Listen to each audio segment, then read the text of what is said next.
definitely not the right place.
Well, good morning, all. The White House Coronavirus Task Force met today here at the Department of Education, part of our ongoing effort to focus on a mission to save lives, meet the needs of our states, our healthcare workers, to protect the vulnerable, and to safely reopen America and reopen America's schools. As you will hear today from Admiral Brett Giroir, at this point we have tested more than 39 million Americans.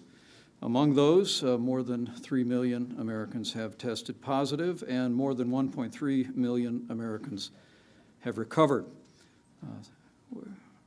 Sadly, more than 133,000 Americans have lost their lives, and our sympathies are with all of the impacted families.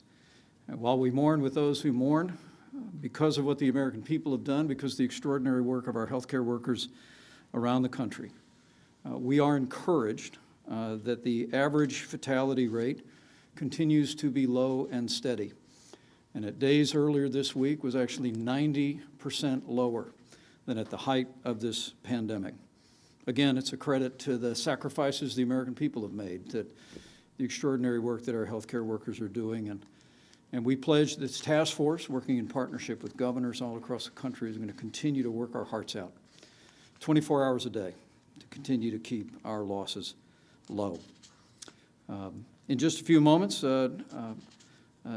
Deborah Birx will outline the data that we're seeing around the country. We're tracking literally state by state, county by county.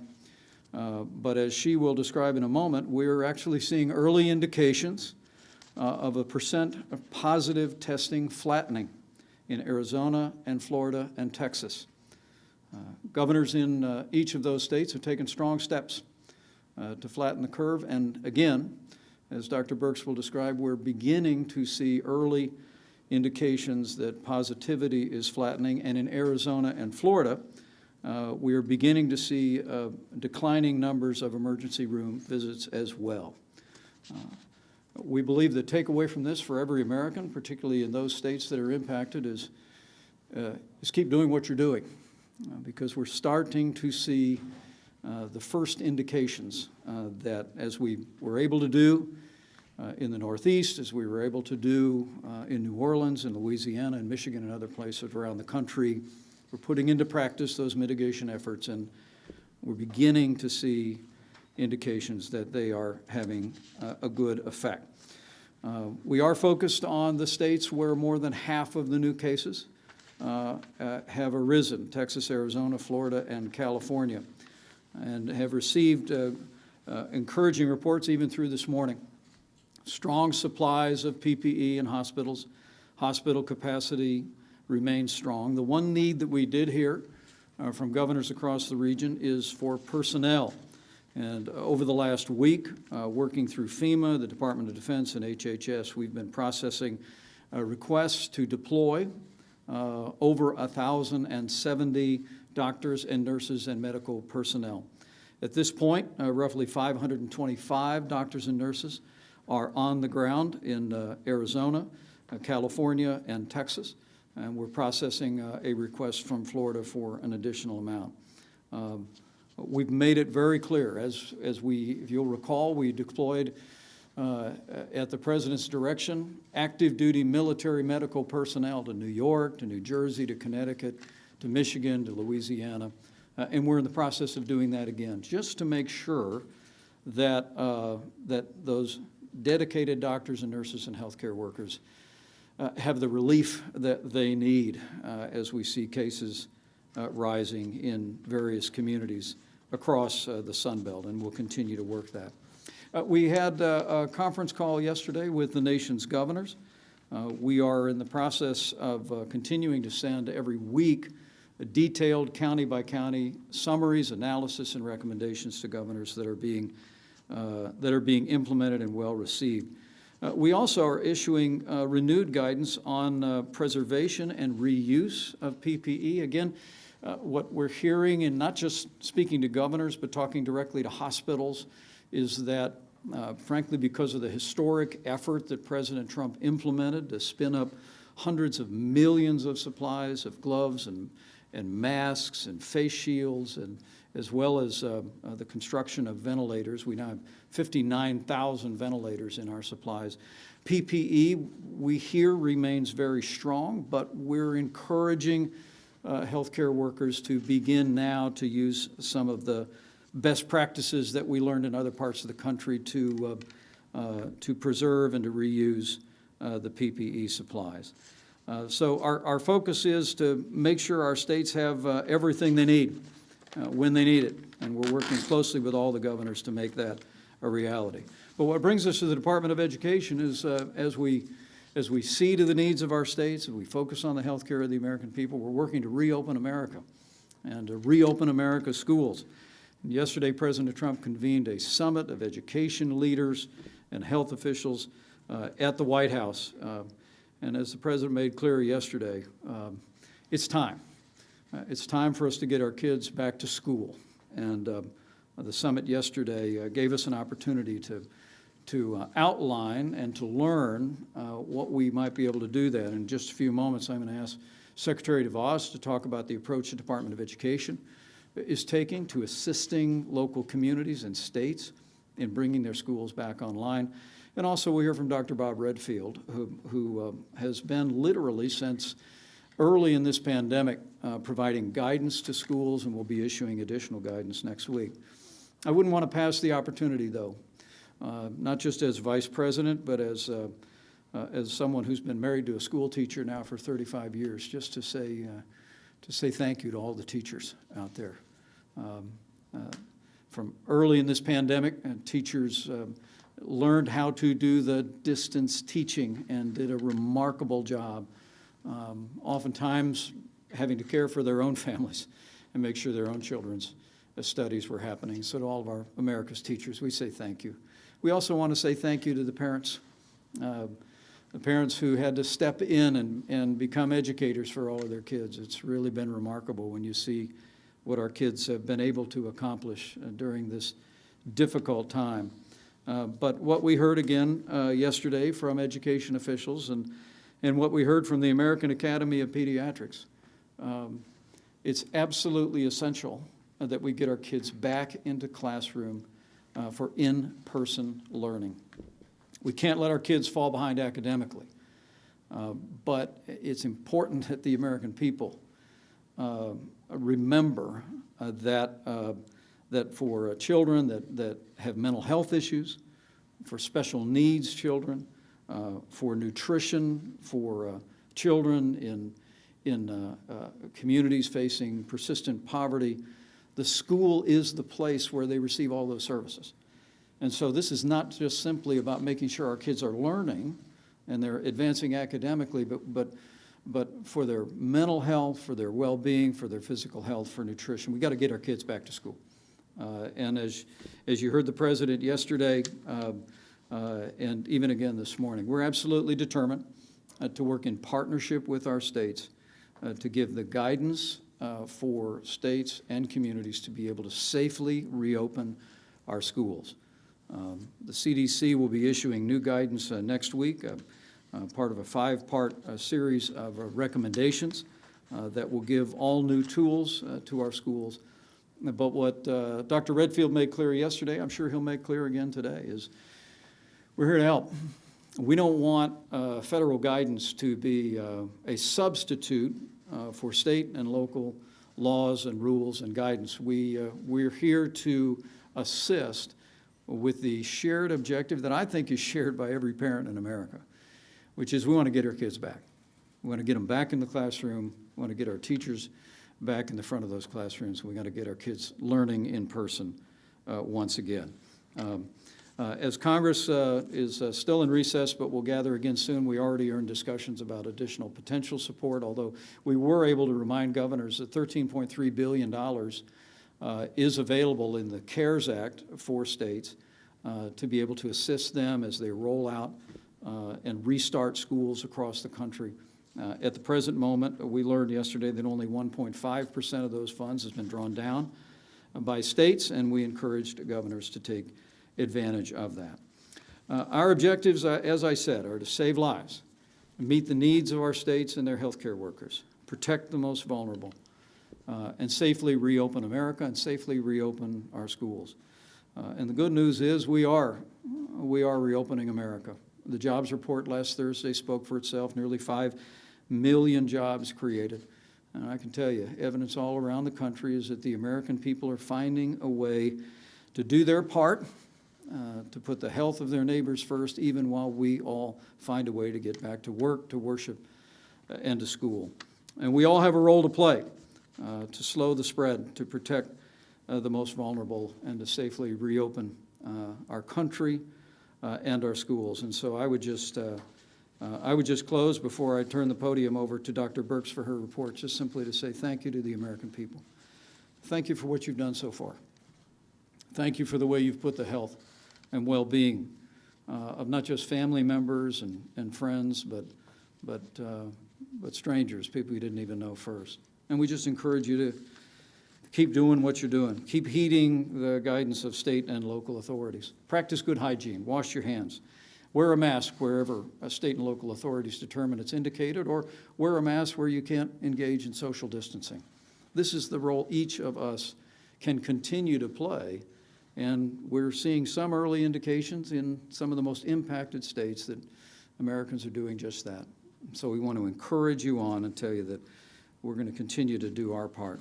And I'm just absolutely confident, just as we proved when this pandemic was striking so deeply in the Northeast, when it was striking in the Louisiana and in Michigan. The American people know what needs to be done, and we know we can do it.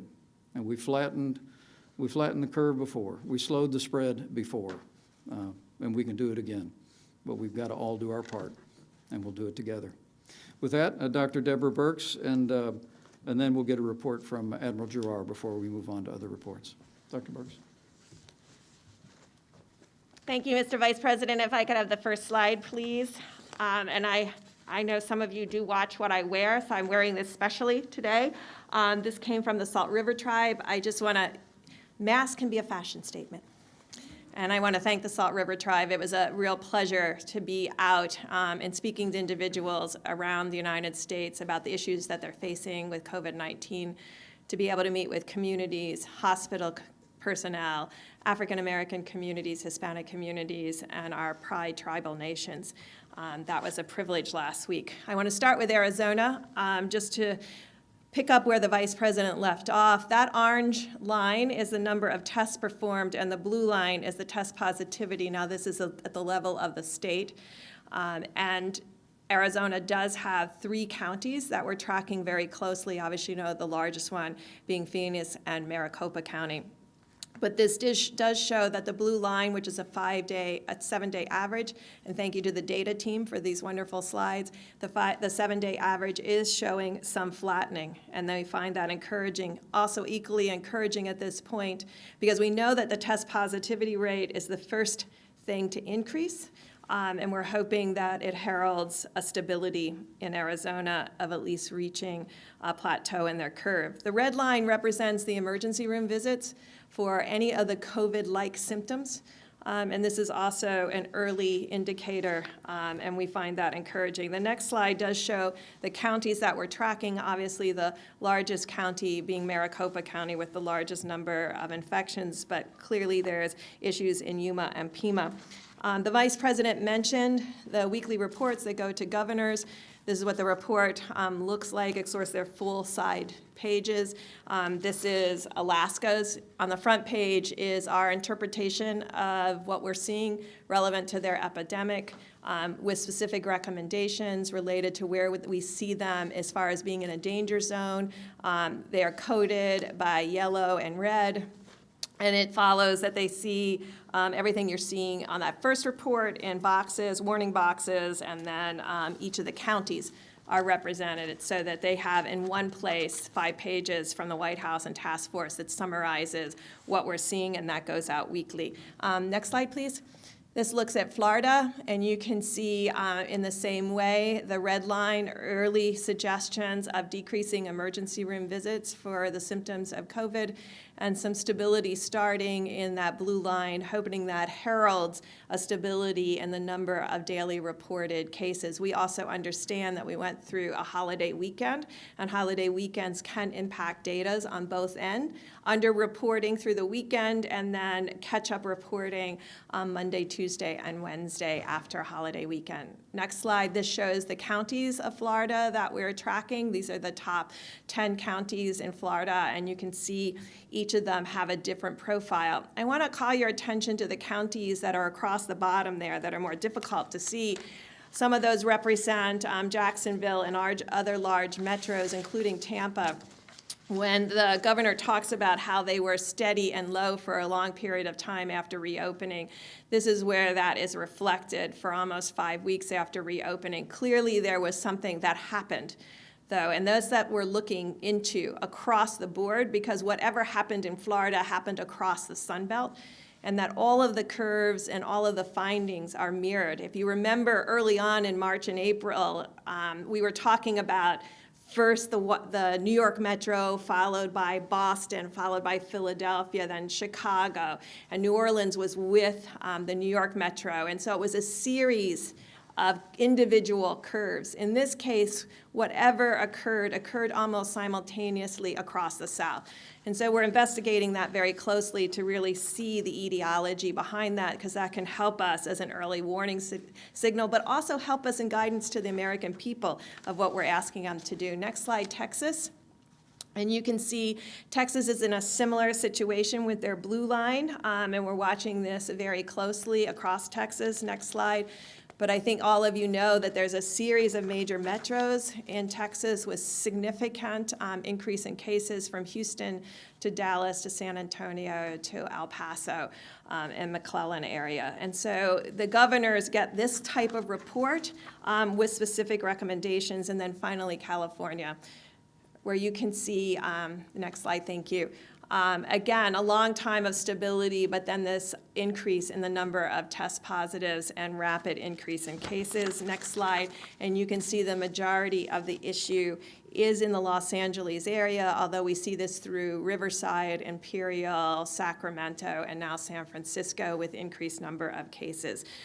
So I want to finish with where the Vice President started about the sacrifices of the American people, because in that recommendations are very clear recommendations that when you have a county with these types of cases, we are recommending everyone using a face covering. And I think the studies now that have been done showing that cotton face coverings work, that does open up the ability for us all to have individualized face coverings that express our personality. But in addition, I think the work that these governors have done to and ask the American people to stop going to bars, to close the bars, to move to outdoor dining, to decrease any kind of indoor gatherings, again, to all of the Americans out there that are in these 4 states and the states that have, in the report, we're in the red zone because there's a series of other states that we have in that zone, is really asking the American people in those counties and in those states to not only use the face coverings, not going to bars, not going to indoor dining,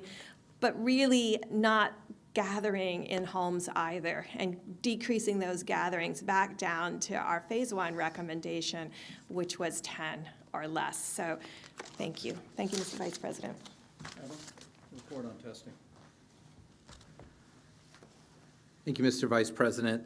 Since we're bragging on our face coverings, this was made by a small religious community in Pennsylvania who were helped by the Public Health Service, and they hand-sewed these for a lot of our officers to match our operational dress, those blue uniforms. So I wear this proudly, and I think of that community every single day, everybody pitching in across America to help us all.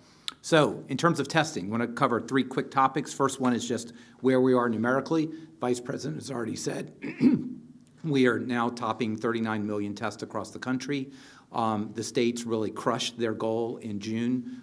The state goals was about 12.9 million in June. CDC numbers have finalized that at about 16.5 million tests for June. So congratulations to almost all of the states who made their goal, exceeded their goal. We're doing very well right now, between 600,000 and 700,000 tests per day. We did top the 700,000 mark last week, and we're averaging about 620,000, 630,000 tests per day. We continue to ship. We are ripe with swabs and media, so the states tell us what they need. We work with them to set those goals based on their state testing plans. After technical assistance by the CDC and my office, FEMA ships those every week.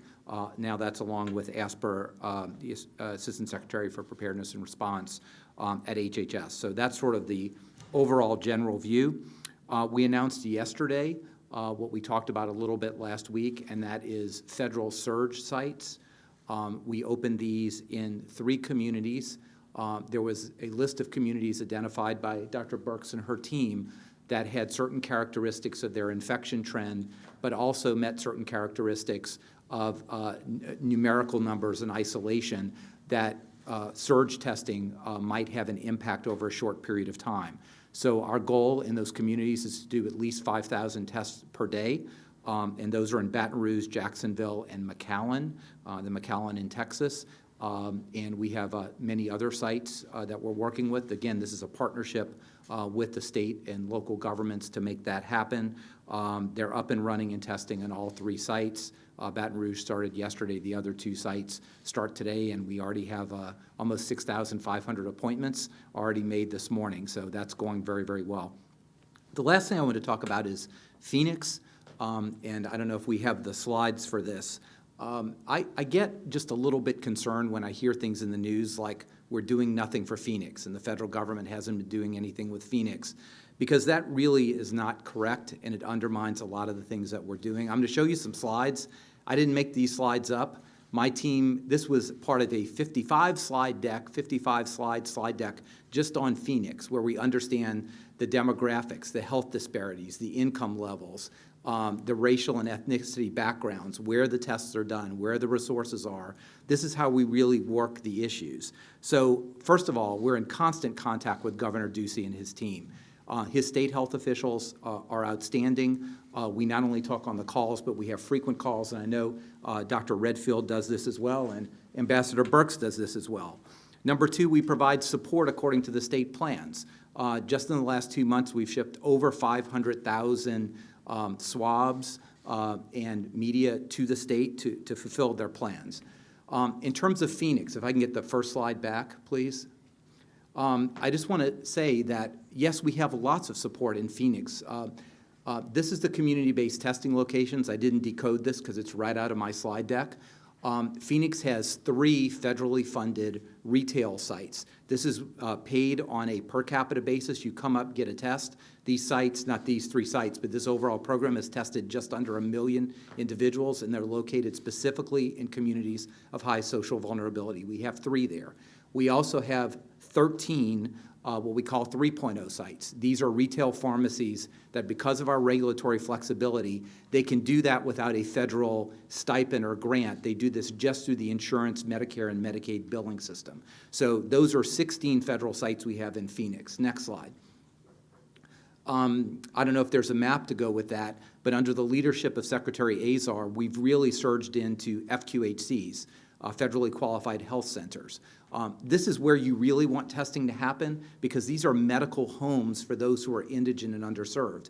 We have 28 FQHC sites performing testing just in the Phoenix area right now. Next slide.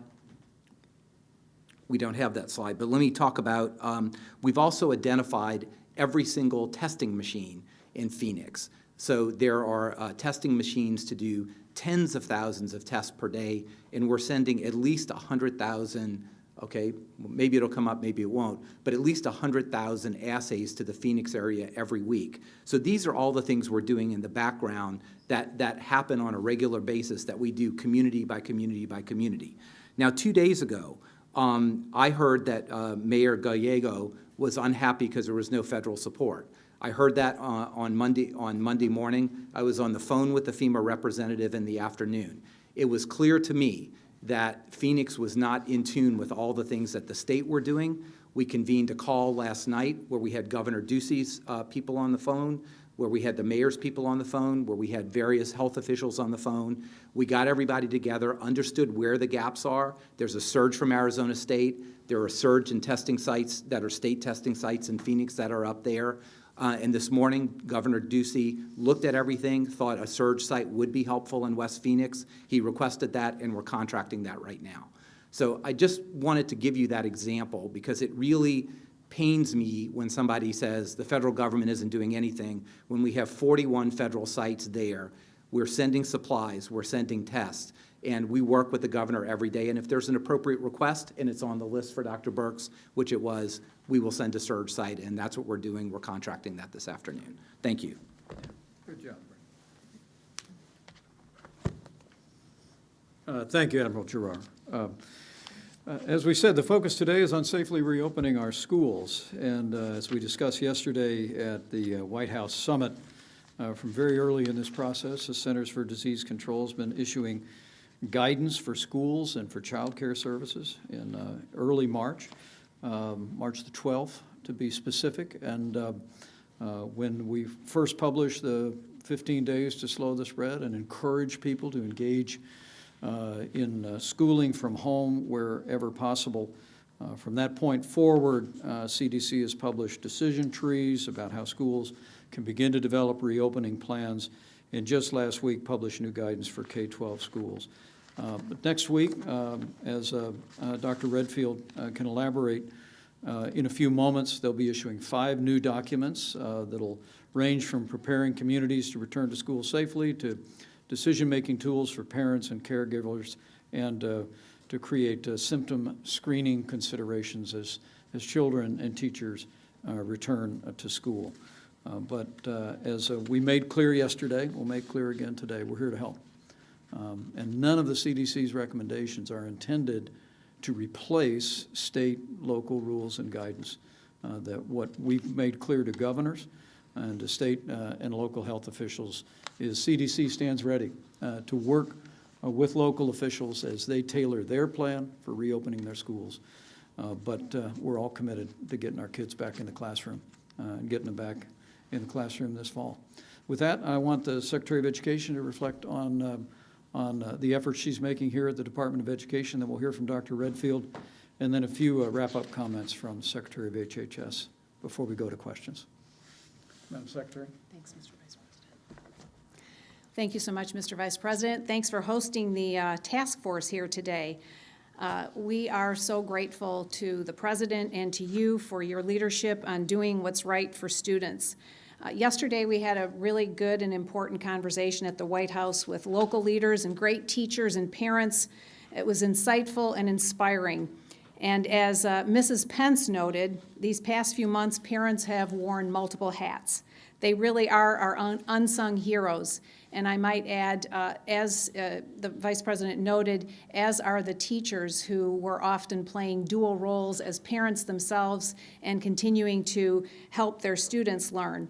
She also said, Mrs. Pence also said, that as we reopen businesses, restaurants, theaters in our country, we simply can't leave out our schools, and that is so correct. Students can and must continue to learn full-time. I've been really inspired by the innovative teachers, schools, and their communities that have kept learning going through this past few months, and they're getting ready to do it again this fall. A couple of great examples in Harlem and the surrounding boroughs in New York. Success Academy moved to distance learning in 1 week using multiple technology platforms. Teachers there insisted on learning new materials right along with their students. The students were still graded. They made sure all the students had the needed tech that they did not maybe have at home initially. Miami-Dade County used existing instructional continuity plans to make a seamless transition to distance learning. They added interventions for students who were struggling already before the pandemic. The International Leadership Academy in Texas started from the mindset that not learning wasn't an option for any student.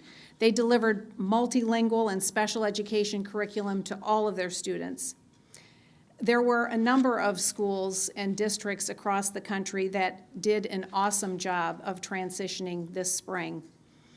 And there were a lot in which I and state school leaders were disappointed in that they didn't figure out how to continue to serve their students. Too many of them just gave up. The Center for Reinventing Public Education said that only 10% across the board provided any kind of real curriculum and instruction program. And as I said, I've talked to all of the state school chiefs at least once, most of them more than once, and they've told me that while many of their districts in their states have done well through the past several months, a number of them they were very disappointed in doing next to nothing. And then we see, as we talk about reopening schools, there are some creating false paradigms for the fall. And here, right in our neighborhood, the DC area, Fairfax County, which is one of the most well-funded, I would call it an elite public school system in America, offered families a so-called choice for this fall. Either 0 days in school for their students or 2 days. And their springtime attempt at distance learning was a disaster. But I give this as an example because things like this cannot happen again in the fall. It would fail America's students, and it would fail taxpayers who pay high taxes for their education. Ultimately, it's not a matter of if schools should reopen, it's simply a matter of how. They must fully open, and they must be fully operational. And how that happens is best left to education and community leaders. I really appreciate something that Secretary Azar reiterated yesterday at the White House. It's the Surgeon General's prescription for health care, and I'm going to repeat it again because it bears repeating.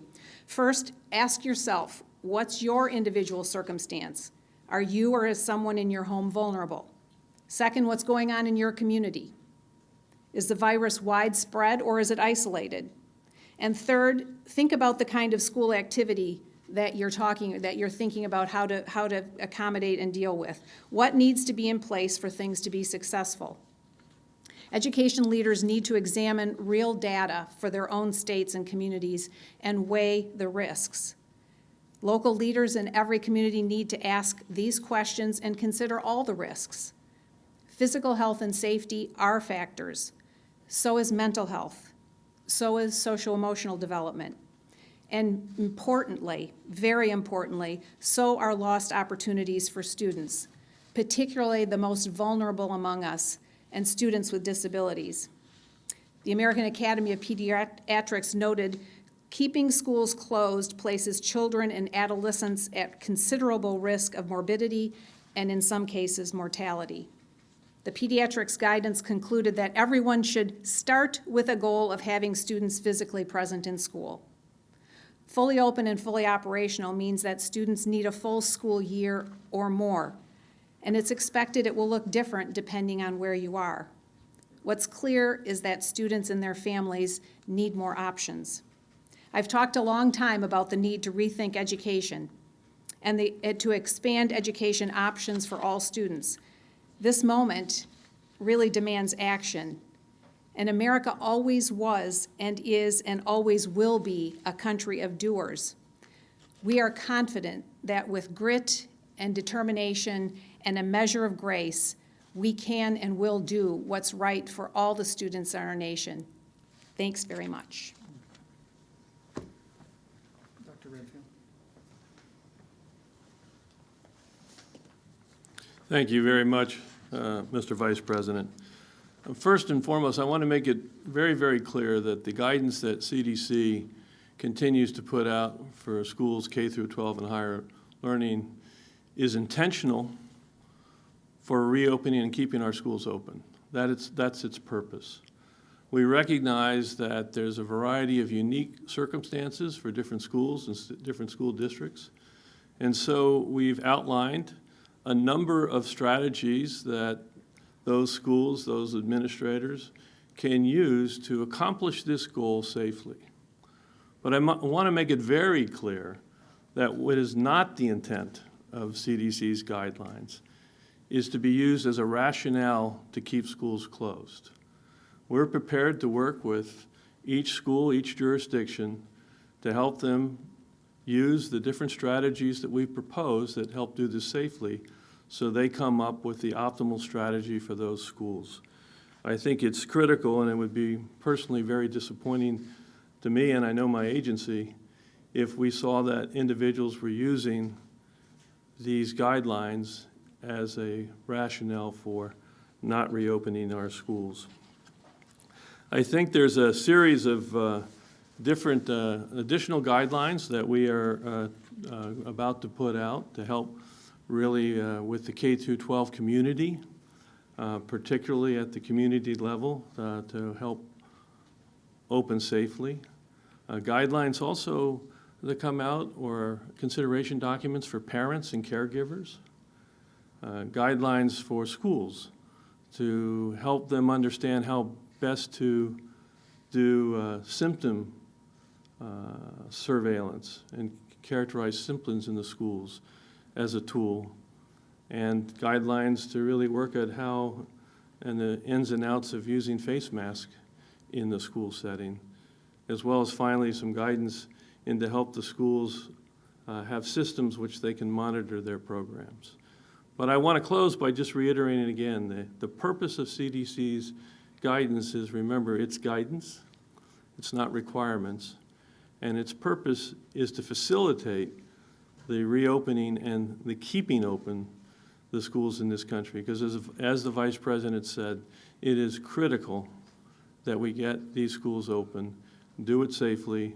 We're prepared to work with all the school districts and schools to help them facilitate their development of their own unique plan to accomplish that. Thank you. Thanks, Dr. Redfield.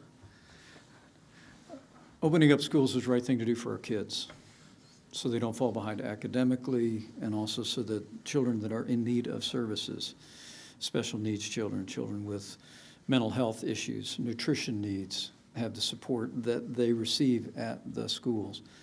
It's important, though, for parents and for working families, and I asked Secretary Scalia to be here from the Department of Labor to speak about the impact on as we put America back to work, making it possible for us to have single parents back in the workforce. It's essential that we get our schools open as well. And so I wanted Secretary Scalia and then, of course, Secretary of HHS to finish our remarks before we go to questions. Mr. Secretary. Thank you. Mr. Vice President, it's good to be with you all today. For reasons that Secretary DeVos has mentioned, that the Vice President mentioned, of course, having our schools open is so important to our children's education. But as the Vice President has said, it's very important as well to working men and women across the country who need to be able to structure their work days in a predictable manner in the expectation that schools will be open and their children will be able to be in school, so that the parents in turn can have a predictable schedule that they bring to the workplace. Of course, that's important to our business places as well, and in that sense, it's really critically important to our national reopening. One study has suggested that if we closed all our schools and daycare for just a month, just hypothetically, if we did that, the impact on U.S. productivity would be on the order of $50 billion. It gives you some sense of the impact having our schools closed can have on our national recovery. I did want to mention a couple of groups in particular to whom this is very important. First, lower wage workers. One of the great triumphs of the economy that we enjoyed until the virus came was how well lower income men and women were doing in the workplace. We, as you know, had unemployment at the tide of 50-year low. We had record low unemployment for African Americans, Hispanic Americans, and others. And we had rising wages. Wages actually rose about 15% for lower income men and women during the first 3 years of this administration. Unfortunately, and a number of people have observed this, it's the lower income workers who've been particularly adversely affected by some of the shutdowns that we've had in response to the coronavirus. Unemployment among the lower income workers has been higher than for other populations, and therefore for them having schools reopen so that they can themselves have predictable schedules, be able to return to the workplace is going to be very important. They hold jobs that are less likely to be jobs by which you can telecommute. I think many of us know that even telecommuting, there are burdens being placed on mothers, fathers who are getting up a little bit earlier or staying up a lot later to get work done, to plan around caring for their children in the interim. But for lower income men and women, that option often is not even available. And then second, let me comment briefly on working women who studies show, and I think experience of many of us reflects, that it's women in the household who quite often bear the larger burden when it comes to caring for children. Studies show this. And again, prior to COVID, another great success of the economy we're enjoying was the employment rate for women. The unemployment rate for women was actually lower than for men right before the virus came, but unfortunately, and this is a statistic we've been tracking, we see that the unemployment rate for women now is higher than it is for men. Now, we made great progress in June. The Vice President mentioned the extraordinary jobs report. We've put 7.5 million Americans back to work in just 2 months, and the unemployment rate for women dropped nearly 3% in June. But still, we have important work to do, and we know that working women will have a harder time getting back to the workplace. They continue to cite child care at a much higher rate than men do as a reason that they're not able to work. And so for them, too, reopening our schools will be very important.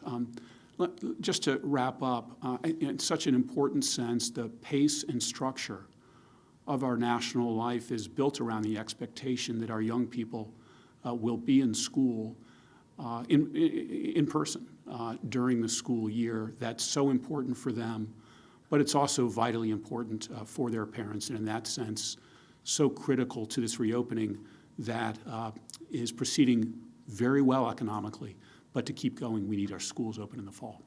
Thank you very much. Great. Thank you, Gene. Mr. Secretary.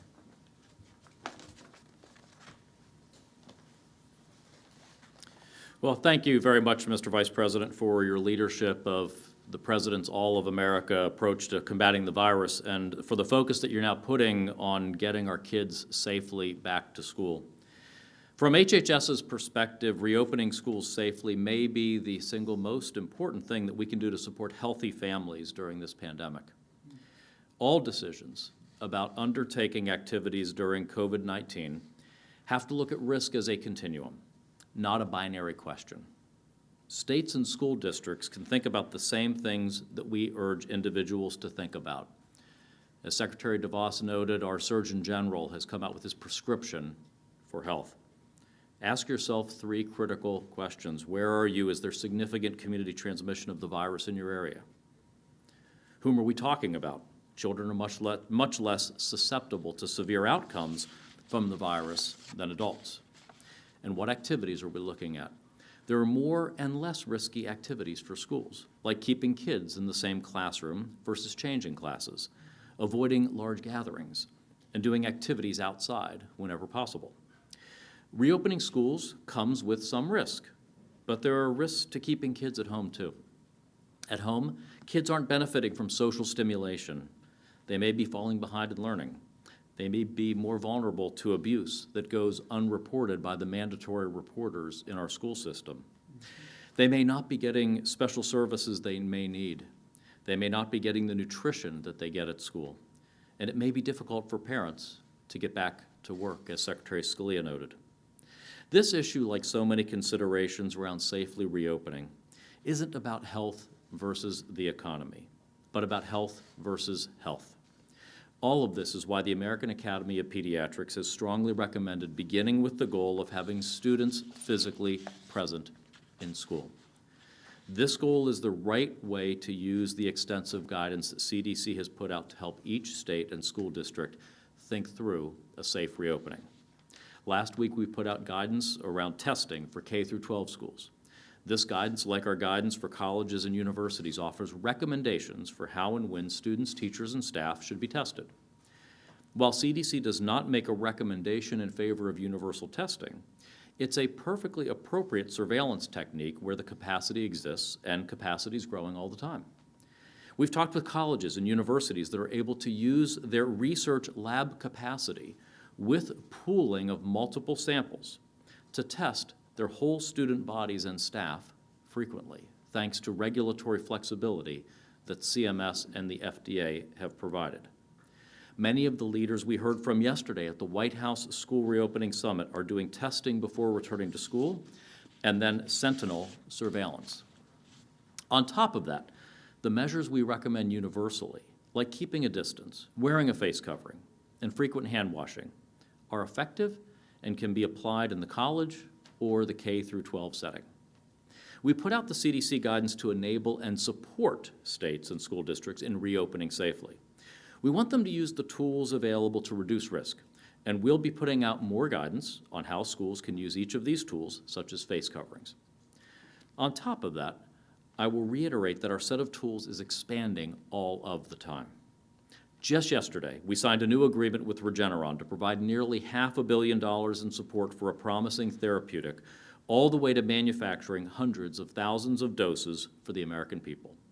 The initial doses, pending approval, would be available as soon as the end of this summer or early fall.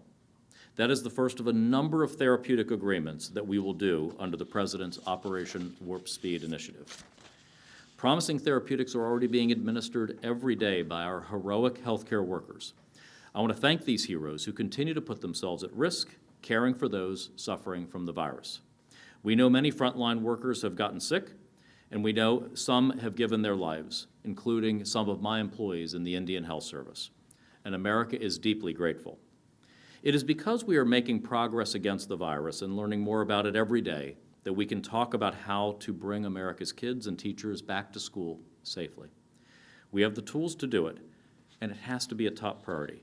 So thank you to President Trump and the Vice President for putting such a focus on this very important aspect of our road to recovery. Thank you. Thank you. Right here, please.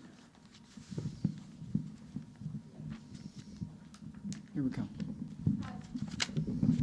Mr. Vice President, in the President's call to reopen schools, is there a situation in some states that the health situation doesn't allow for this, where you would be supportive of some states continuing distance learning? And we now see the President threatening to cut off funding for schools. Is that a serious threat, and what would that look like?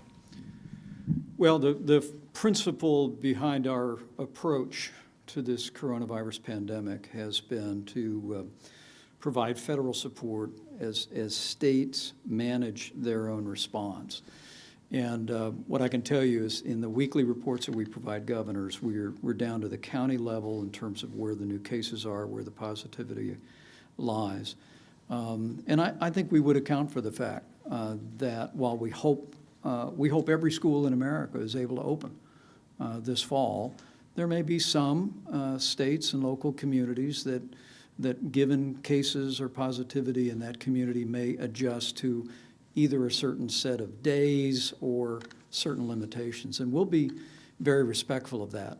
What the President's made clear, though, is that we think it's absolutely imperative that every state and territory in this country make steps and take steps, rather, to get kids back in the classroom to the fullest extent possible.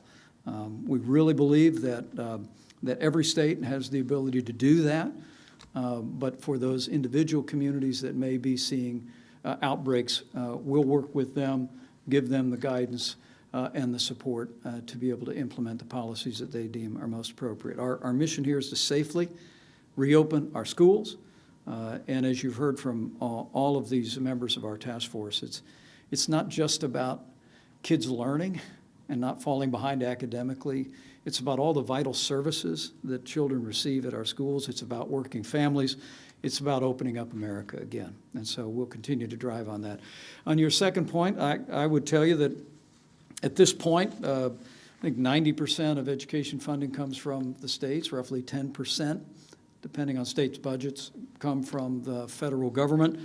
And as we work with Congress on the next round of state support, we're going to be looking for ways to give states a strong incentive and an encouragement to get kids back to school. Please, go ahead. Mr. Vice President. The President tweeted this morning that he disagrees with the CDC's very tough and expensive guidelines for reopening schools.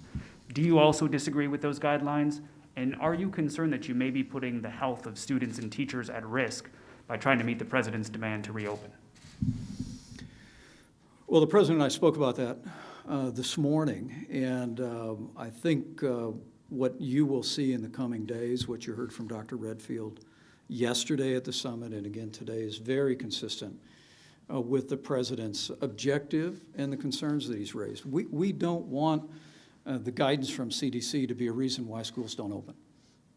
We want to partner with states, with local education officials, with governors, with local health officials to find a way to meet their needs to open up. And I think the President's statement this morning was simply reflective of that desire, but we remain very confident that as we continue to provide resources, we're seeing not just K through 12 education. I mean, all 47 states and 2 territories have already published plans and guidance for reopening their schools. And we reiterated to the governors earlier this week and again at the summit yesterday that we're really here to partner with them to achieve that. And I think what the President was saying this morning is that if there are aspects of the CDC's recommendations that are prescriptive or that serve as a barrier to kids getting back to school, we want governors and local officials and education leaders to know that we're here to work with them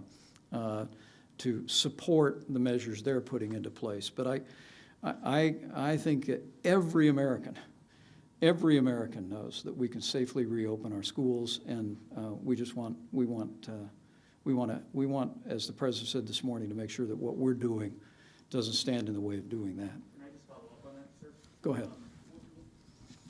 Just to follow up, when we're talking about the health of children, though, shouldn't the guidance be tough, and should no expense be spared?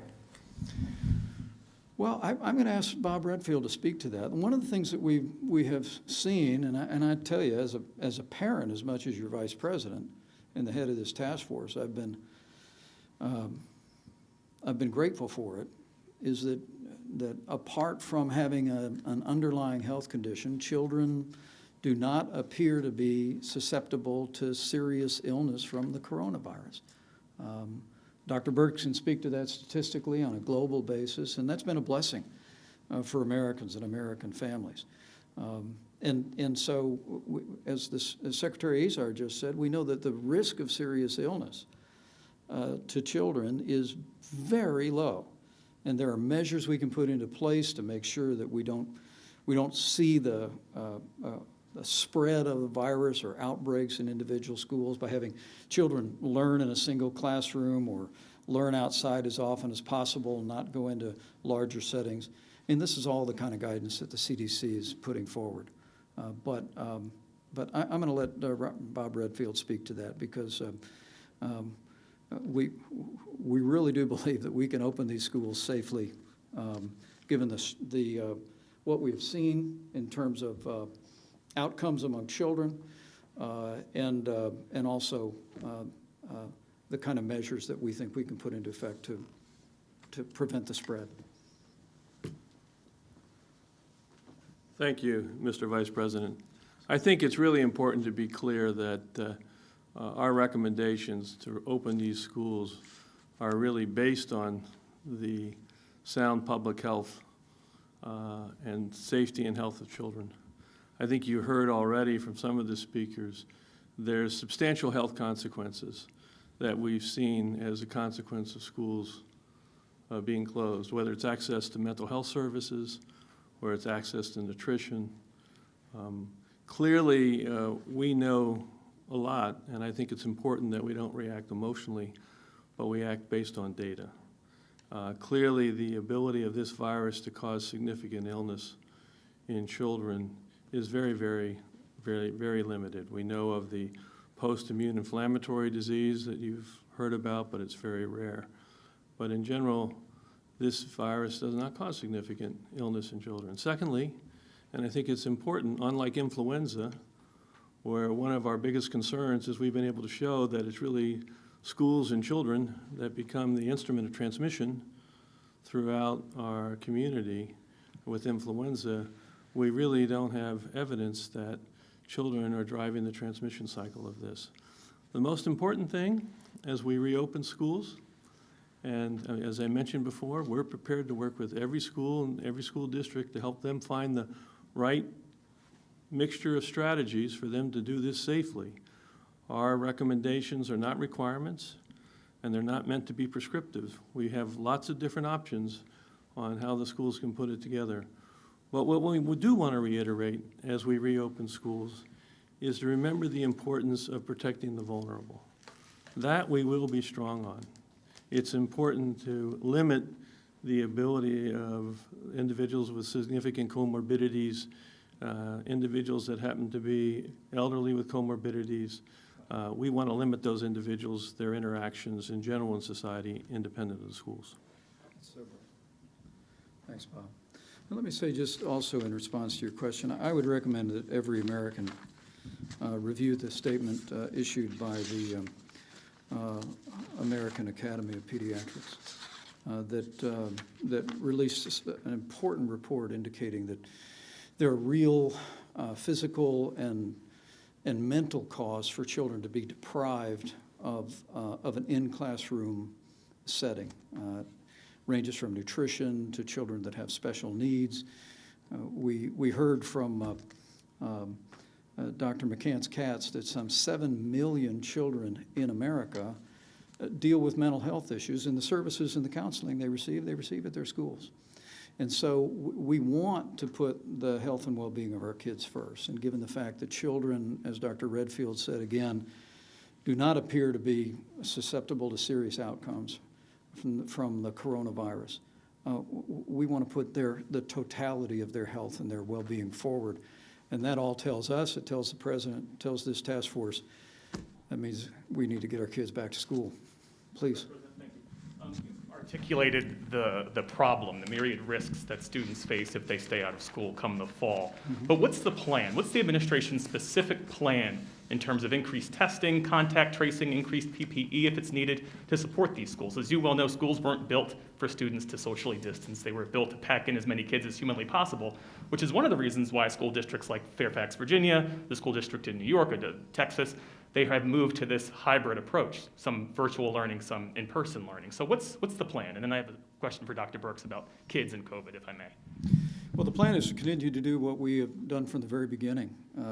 As you heard again this morning, we're at, I believe, 39 million tests that have been performed all across this country. You heard Admiral Girard describe the extraordinary commitment in just one community alone, and what we've conveyed to governors is whatever support they need to get kids back to school, we're going to make sure that they have.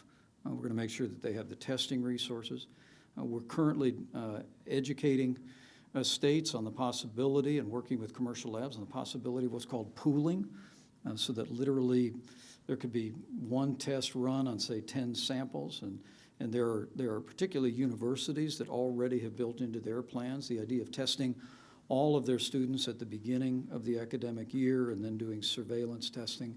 But we made it very clear, whether it's testing, whether it's personal protective equipment, or other resources, that we stand ready to provide those resources to the states, and we reiterated that once again to the governors.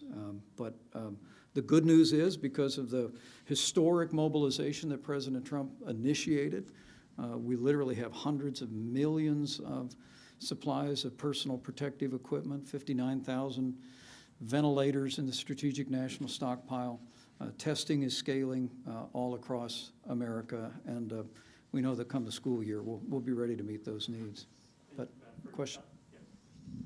Dr. Birx, what's the infection rate among children, and what's the very latest in terms of, that you know, in terms of how the virus presents in children, how children transmit the virus to older adults? Nearly a third of teachers across this country are age 50 and older. And what's the best practice in terms of testing children? I've never heard of a case where a school child is tested for COVID-19.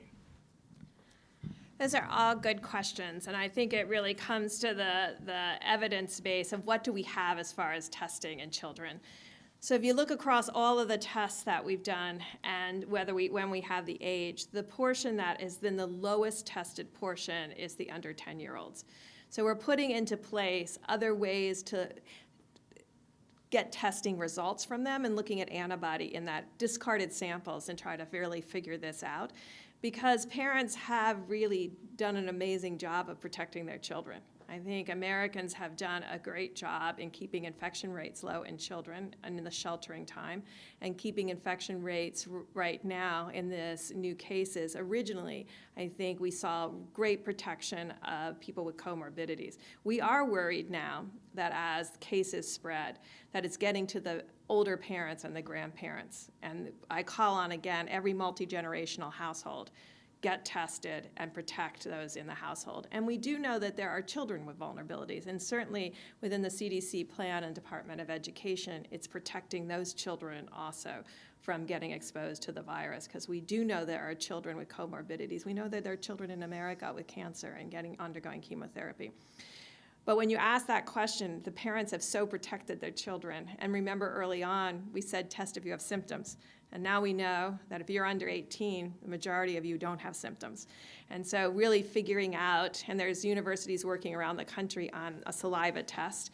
So it would be easier for children to put saliva in a tube, just basically what we call spitting in a tube, or spitting through a straw into a tube, and looking at that kind of innovation and testing. And what Admiral Giroir has been working on very hard is this antigen-based testing, and getting that equipment into both vulnerable areas like nursing homes, assisted living, and other places, but also considering how a school district could use that would make it much easier to test and to use saliva. So all of those are being worked on, and it's why we've been pushing on the antigen test. I know you heard me talk about that in April.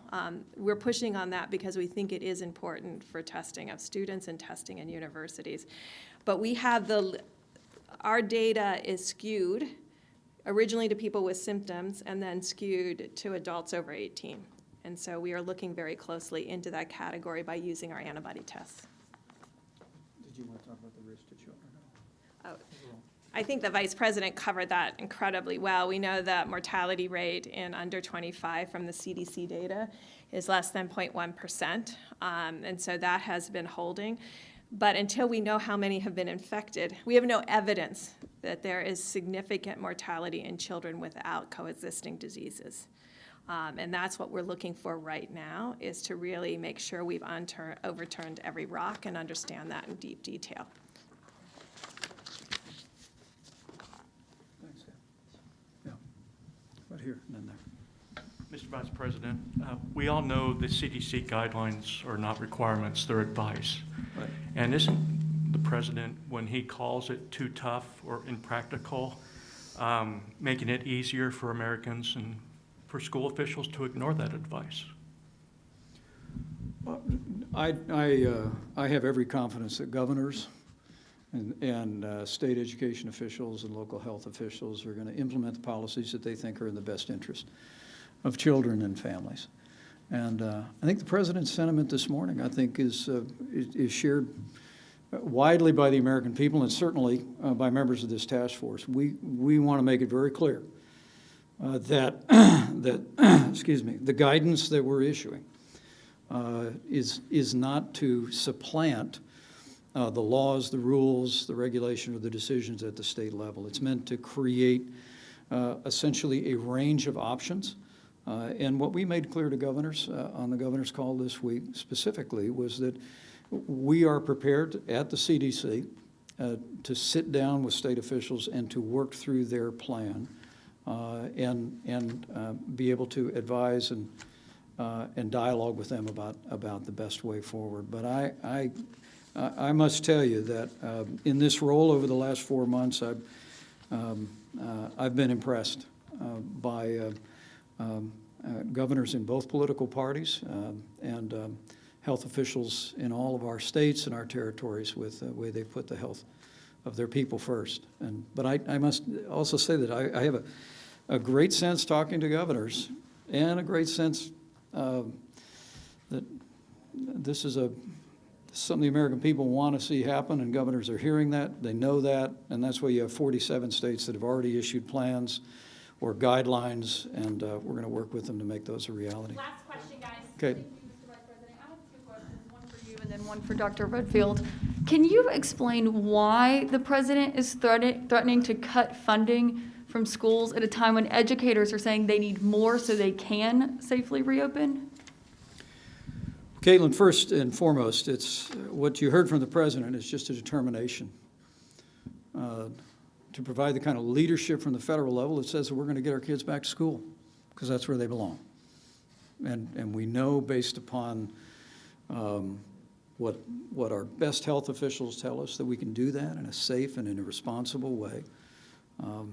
But to be clear, the current CARES Act provided $13.3 billion to support education efforts in states in the midst of the pandemic. We're going to work with Congress. We expect there'll be additional support there. But the president's just very serious for all the reasons that we discussed today. He believes, and we believe, it's absolutely essential for our children's academic development and for their social and emotional and health and nutrition needs to be back in the classroom. And we're going to provide the leadership from the federal level to do that. But that being said, I will tell you, I sense a great desire among governors around the country to find a way forward, and we've made it very clear to them that we're going to partner with them, providing them with the resources to impact that, and also the supplies. You're saying describing it as a local decision, so shouldn't it be up to them to decide if they can safely reopen and not the president saying he's going to pressure them to do so? Well, look, we're going to respect those unique communities that may have challenges, that have rising cases or rising positivity. And, but I think you look at the nation as a whole. I think what the President of the United States has made clear is he thinks as we reopen America, we need to reopen America's schools. It's just as the President said early in this pandemic that he wanted to get our places of worship back open again. I think what you're seeing the President provide is leadership. What we're providing from the White House Coronavirus Task Force is partnership with the governors and with state health officials, because we just got to get our kids back. I have to tell you, the best expert I know on this topic is my wife Karen, and she spoke at the summit yesterday very compellingly about how a lot of our kids are hurting out there. They're struggling with loneliness, with social isolation. The American Academy of Pediatrics spoke about that, a very forceful statement from pediatricians across the country that said, we got to get our kids back into school. And so what you're going to see, Caitlin, is the President's going to continue to provide leadership. I expect as the debate in Congress goes forward about additional resources, we're going to look to build in incentives for states to go forward. But the President's made it clear, and I think most parents in America would agree with him, that we got to get our kids back to school and we got to get them back into the classroom, and we can do it in a safe and a responsible way. That's okay. Bob, question. Dr. Redfield, you're talking about the guidance that the CDC has put out. It sounds like you think it is in the best interest of students and ways to safely reopen schools so far. So are you going to change that guidance because the president said that he does not like it? Well, I think I just want to reiterate, we're going to continue to work with local states and jurisdictions. I think the guidance that we've put out gives a series of different strategies for them to consider what is the most appropriate in their unique situation to adopt again, and I want to come back to the goal. And the goal of this is to get schools reopened. I did mention, and I want to reiterate, that goal is just not a goal to reopen schools. That's a goal because we believe that's in the best public health interest of the students for the reasons you've heard. We will continue to develop and evolve our guidance to meet the needs of the schools and the states that we continue to provide that assistance to. Thanks, guys. Thanks, guys.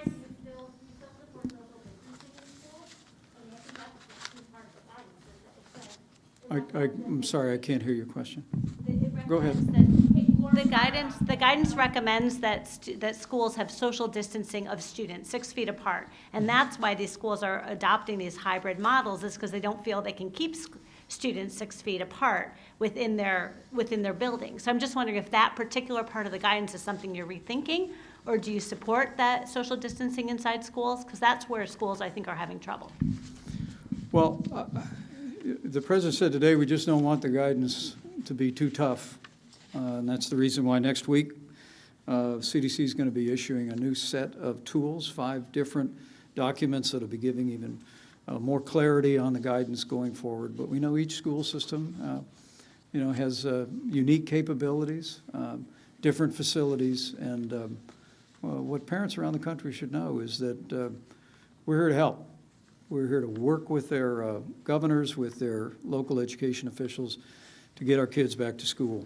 I mean, the truth of the matter is that as we reopen America, we've got to reopen our schools for the well-being of our kids, for their academic advancement, for working families, but also, as you've heard again today, to continue the momentum that we see in this economy that we saw last week with nearly 5 million jobs created. And I want to promise the American people we're going to stay focused at this task force on saving lives, meeting the needs of our state and our healthcare workers, on protecting the vulnerable, and reopening America's economy, schools, work, and worship. So thank you all very much. We'll talk to you in a few days.